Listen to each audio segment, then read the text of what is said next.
এই জন্য চাচা হিসাব করে যাইয়েন, কবর হিসাব করে যাই। মৃত্যুর সময় ঘরে একটা রঙিন টেলিভিশন রেখে যাচ্ছেন, ছেলে মেয়ে সবগুলোর হাতে বড় মোবাইল।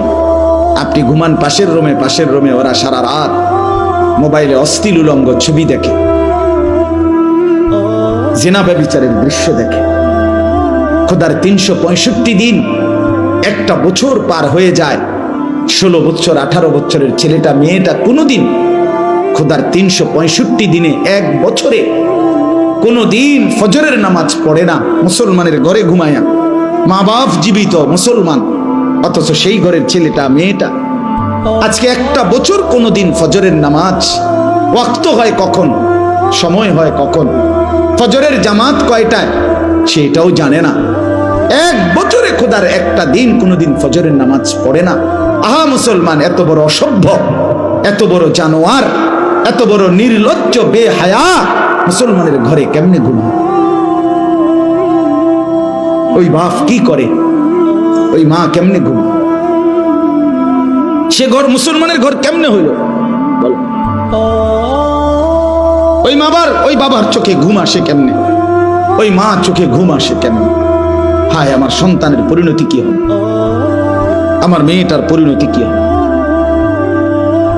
আমার 16 বছরের 18 বছরের মেয়েটা আপনার প্রতিদিন রঙ্গরসে টাইট কাপড় পরে সাইজা গুইজা হরেক রকমের বাহারি প্রসাদনী সাজসজ্জা করে আপনার মেয়েটা রাস্তায় বের হয়। আপনি বুঝেন না, আপনি সিরা খান, আপনি কিছুই বুঝেন না সে কই যায়, কি করে, তার এই যৌবন কে দেখবে? আপনি বুঝেন না কিছু। রাস্তার দুই পাশে কিছু লম্পট খাড়াইয়া মুত্তা ফানি লয় না, এরকম অসভ্য কিছু বখাটে দুশ্চরিত্র যুবক রাক্ষসের দৃষ্টিতে, উপভোগের নজরে, উপভোগের তামাশায় আপনার মেয়েকে, স্ত্রীকে দেখছে। এই অসভ্যতার জন্য এই বেটি রাস্তায় বের হচ্ছে। আপনার হায়া কোথায়? লজ্জা কোথায়? শরম কোথায়?